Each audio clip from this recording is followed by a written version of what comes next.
So a lot of you have been using SquareX, and of course internally within our own company we use it many a times when security situations arise. So I'm going to give you a classic example.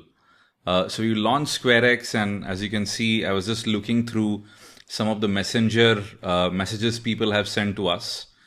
And here is one Facebook user, looks like who's already gotten banned.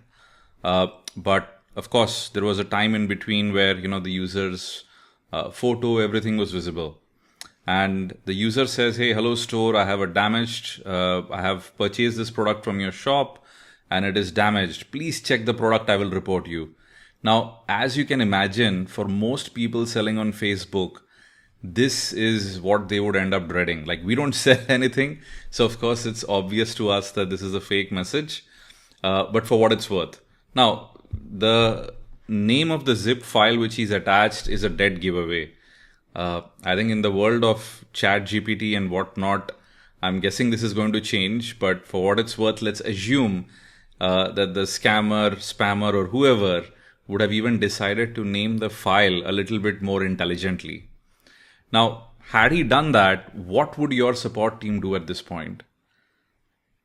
All probability, they would just go ahead, click on the file, try to download it, see what's inside, maybe these are images or whatnot.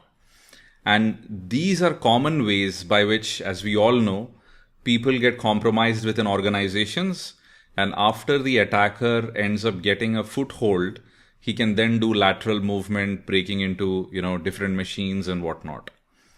So let's now try to see with SquareX what we can do.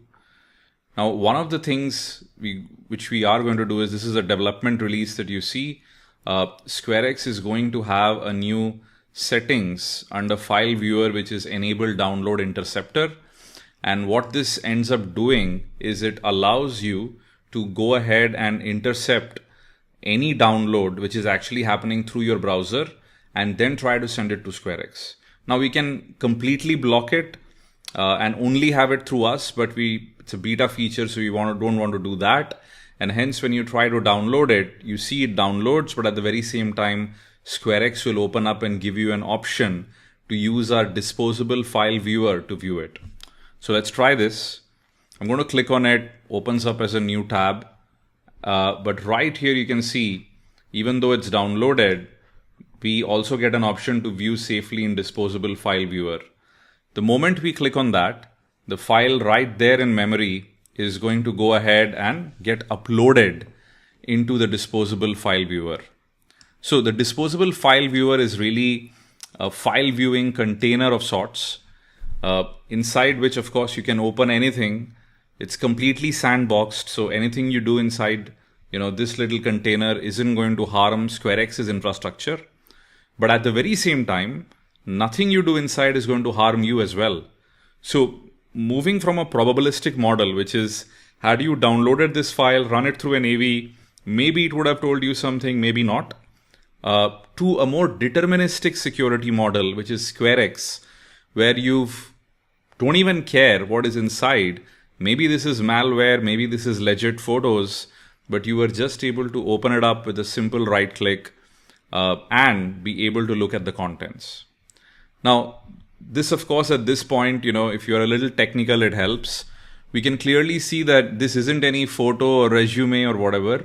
It is actually a .bat file, and which automatically means that there are going to be simple batch file commands which are there, which would end up executing had you opened this zip file and double click this to see what was inside, right?